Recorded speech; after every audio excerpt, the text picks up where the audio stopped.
Hey, how about them tops, son? All day, SEC boys. SEC, they supposed to be SEC. Jersey all day, baby. You're listening to the Red Out Podcast.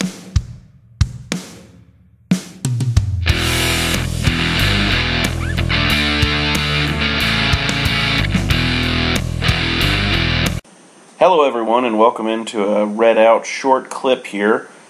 This is from our latest episode. Hope you enjoy. So, let's move to basketball real quick. We've kind of covered a lot of football tonight, and I think that's kind of what everybody wants to hear is football. So, Lady Tops beat East Tennessee State 82-68. And then they fell to Gonzaga. Not surprising. 76-55, which, that's not surprising at all, but It still stinks. it stinks. I wish the Tops could have at least scored 60. How are they doing tonight? So currently... Go ahead. I was just going to say, as of 1 minute ago, they are leading 63-30. Okay. That's 3:15 left in the third quarter. 63. Morgan State. Morgan State. Okay. Which state is that? Who knows? Morgan, Maryland. Morgan. Duh. Thanks, Jared. It's in Maryland. It's in Maryland. Okay, thanks, Ross. Dude, Jerry just plays loose and fast with There we facts, go. man. He's like, There we go. screw it. There we go. And how much time did you say they have left? I can't even get the game cast. There's to 3 work minutes on left in the ESPN. third quarter, so they still got one more quarter to go. Okay. And if you are on Twitter, follow the Towel Rack. One of our reporters on the ground, Matt McKay, is there tweeting it out. So Has he got the baby with him? There's I don't know. baby Which- at home. God bless him.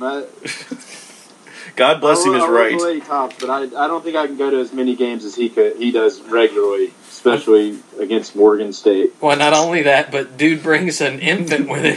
Yeah, which has headphones and does it's rude and inappropriate look every time something comes up. Dude, that's my favorite when he told us that Yes. he was watching a game or something and she had the headphones on, he yelled, and he said she just jerked them like a dead sleep. He was like, oh my God, what's going on? And she looked at him like, do you mind? Like, I'm trying to sleep. Lady Tops play again Saturday at 6:30 Eastern, so that's 5:30 Central. They play Arkansas Little Rock.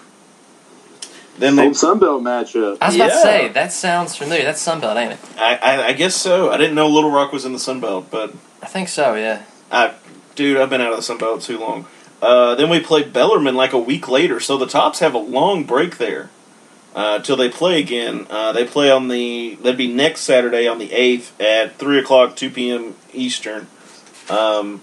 But it looks like the Tops are going to pull this out tonight unless God. something happens. Unless a plane crashes into Dill. Yes, yeah. And it only hits our bench. Yeah, pretty much. That's what it would take. Watch us say that now, and they lose by 2 in like a last-second 3-point buzzer beater or some crap. That would be so bad. It would be. It would be so horrendous. But Speaking of horrendous, what about the Indiana State loss? you know, I just love, nobody said a word. They just went, oof, woof, whew. yes. That's how bad it was. It doesn't deserve words. It deserves noises. Yes. I'm really fortunate I didn't get to see it. I was in a wedding, so that was... It's bad that I would rather be in a wedding than see the game. Let's just put it that way. Your eyeballs, thank you. I watched probably the last 10 minutes of the game while I was at the UK U of L tailgate, threw it on my phone, and the same problems we've had all season. No offensive flow.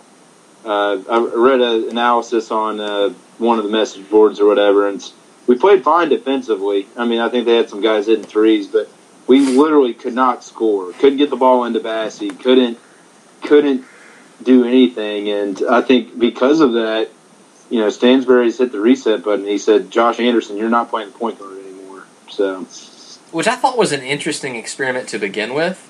Because, I mean, maybe it's just me, but I don't recall last year seeing flashes of excellence that would lead me to believe Anderson needed to run point.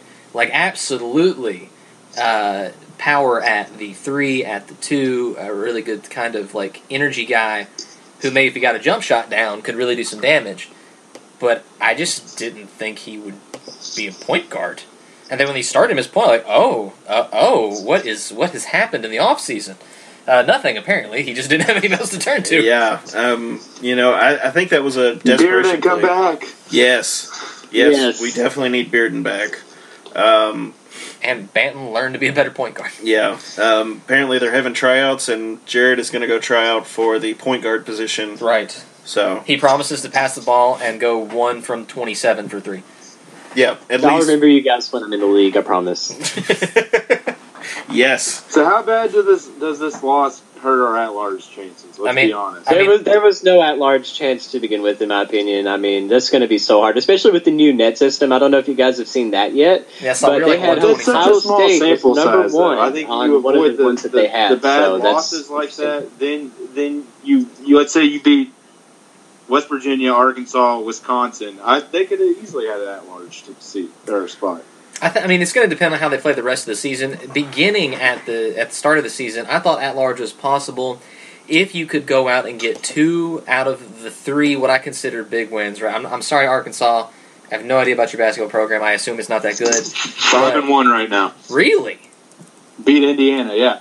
First off, congrats, because Yeah. I like when Romeo Langford loses because I think he's overrated. But I thought that if you could get out of the West Virginia, the Wisconsin, the St. Mary's, if you could get the West Virginia and the St. Mary's, or just not lose 2 of those, and then not suffer a bad conference, like another bad loss, either out or in conference, right? Like, don't lose to Missouri State, don't lose to, God, I don't know who's bad in conference this year.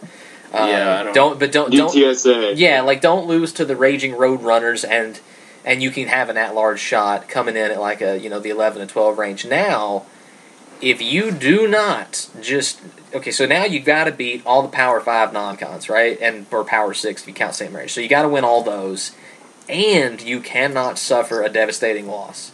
But it all does depend, I think. So let's say West Virginia turns it around, and just starts nailing people. Okay, looks a lot better. But I still don't think at this point it's likely. I think it's theoretically possible. It's just like a 1 in a million shot at this point.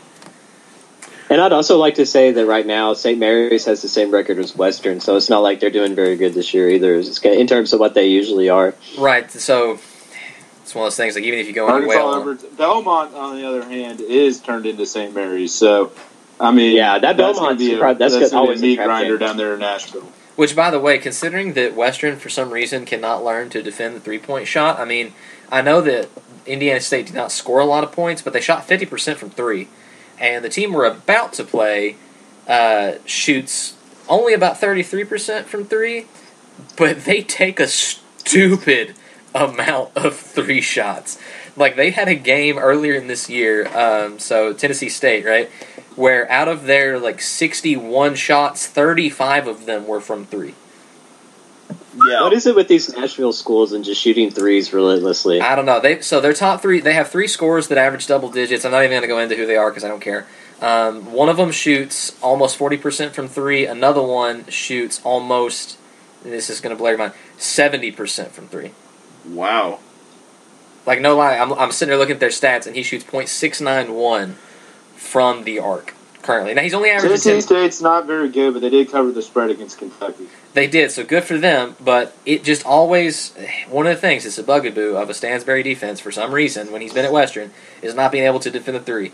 And I know we said against Indiana State, we're like, we've only got 2 guys that score in double digits, and we ought to roll over them, and then we played hot garbage, and we lost.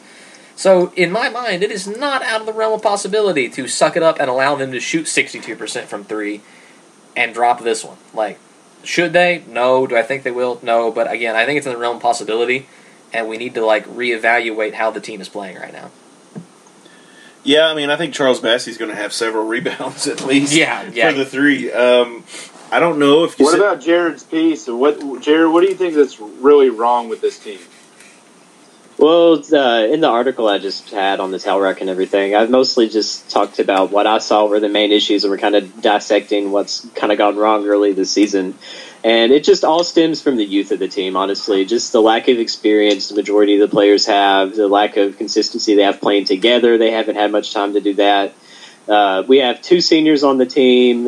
Bearden is currently out, and Deshaun Murray, he transferred in this year, so this is his first year under Stansberry and everything, too. So that's been an adjustment, plus all the returning players we have and the freshmen.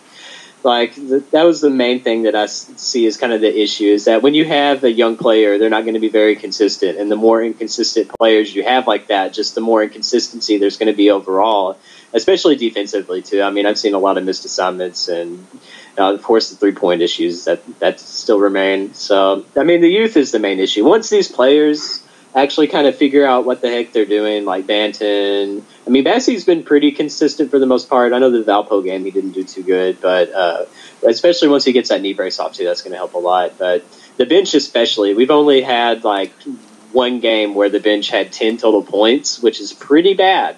Yep. And that's one thing that is paining me a little bit, is I thought coming in this season that we weren't going to have the depth issues as far as, production, right? We're bringing in some of these talented freshmen. We've got some guys coming in that were transfer, JUCO level stuff. Now we've got some suspensions. We've got an injury. Had a guy leaving the offseason, so that plays a toll. But I always thought that, I was hopeful that Horton and Smith would be more productive than they have been so far. Now I know that Toulouse has had some good outings and some good support. Biggest surprise for me. Say it. Go ahead. Go ahead. Well, I was just going to say that I knew Jared Savage was going to be good. I wasn't prepared for how much of a scorer he was going to be. I tried to tell y'all. I tried to tell you how good not Jared. God, what's his name? Jared Savage. Savage? It's Jared Savage. It is Jared Savage. I'm sorry, Jared the Savage was going to be, but y'all didn't listen to me. But hey. Of course, I thought he was going to be. Maybe I just wasn't paying enough attention. I knew he was a scoring first type of guy, but I had hopes that he could be a decent backup at the point, but I was wrong, I guess. So, quick question about WKU basketball. Sure. We're 6 games in the season. Jake Omer has 0 points. What the heck happened to this kid, man? Dude, I don't know. I don't know if it's because he feels like he's been recruited over or what, but he lost whatever mojo he had in the early of last season. Because the Purdue game, SMU, there were games where he was just unstoppable. And now it doesn't seem like he could pay for a basket. It's pretty bad. Well, my favorite... this may sound bad, but when you got a small white guard, you know what you do? You run them into the Shoot center. The three. Well, not only that, but you draw fouls with them. That's like that kid from Wisconsin, who everybody hates, who flopped 6 times in their last game. Did you guys see that montage? Oh, that was awful. Yeah, exactly. But that's what you do when you have a small white guard who shoots. Every once in a while, use him to assault people to get fouls. That's what you do. And we did that last year. He ran into bigger defensive players and drew a lot of fouls and shot well from the free throw line. And now, I think that's what you should do with him right now, simply because I think it would build his confidence to score some points. But I don't know. I know he's a defensive liability, but golly. 15 against Purdue, 9 against SMU last year, 12 Ohio, 12 Wisconsin, and then 12 against Marshall early, and it hasn't had a double-digit game since. Hasn't scored since the 8 points against USC in the second round of NIT last year. So that's literally 8 games he hasn't scored a single point. I think he's lost all confidence. Yeah, and how do you get it back? Make a shot. Yeah, exactly. You got to put him in situations to do that. And like I said, he's a defensive liability. And if he's not scoring points, and we got guys that can score points, I do think it's difficult from a coaching standpoint to get him back in a groove. Let's be honest. He's going to transfer, right?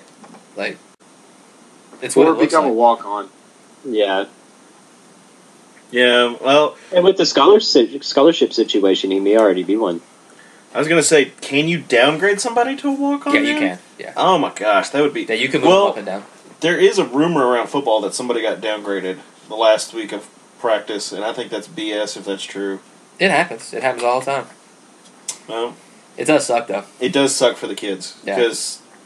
it's my college paid for it? Oh, my college isn't paid for it. Oh, good. The ones I always hated for are the ones that get career-ending injuries, and the coaches are like, we can't afford to keep this. Bye. Yeah, that stinks. And it's like, that ain't his fault. But, you know. Yeah, who put him in that situation? It is what it is.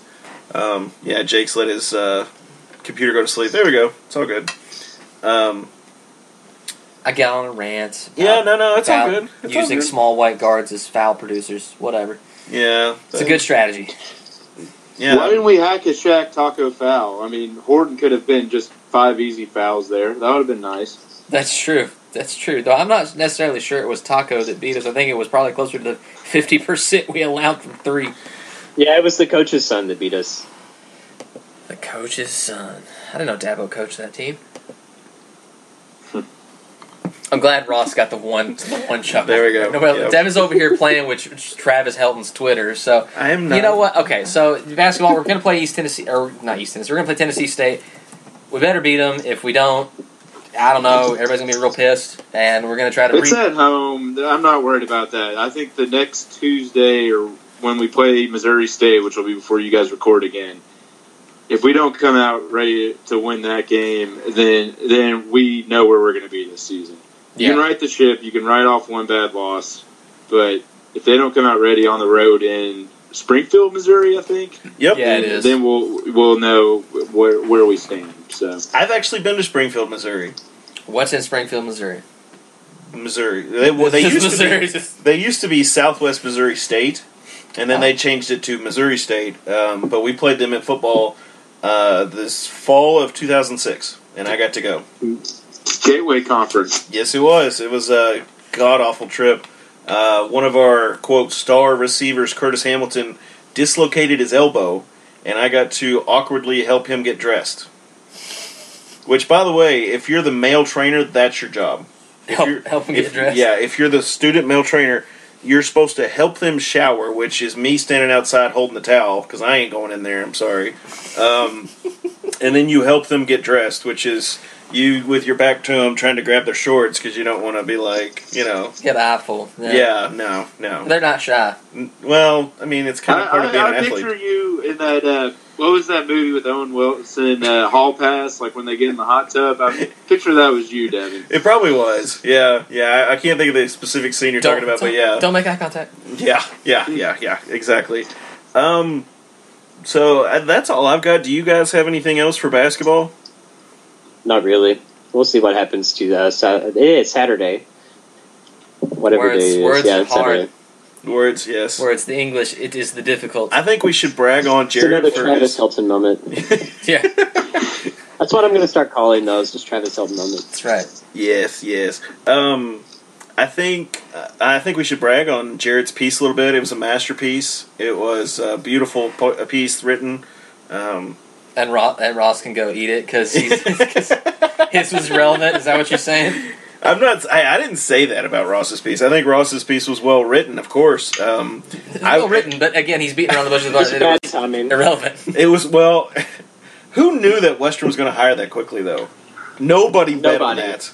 Nobody bet on that. I honestly, Ross, I feel for you, buddy. I really do, because that would have been my luck. I would have written that entire thing, and about 5 minutes after it published, they would have already hired, and I'd be like, "Son of a biscuit." Yeah, biscuit because we're on iTunes, but Right, that family-friendly rating, bruh. that's right, bro. You don't hit that big E button for explicit. No, we No, don't. we're trying to keep it clean so we get bigger audience. More but, views. But we don't have to say bruh anymore. We can say house. Yeah, house. That's our new word now since bra has finally left. Yeah. Hope you enjoyed the clip from our latest episode. Subscribe for our weekly Red Out podcast. And always remember, go Tops.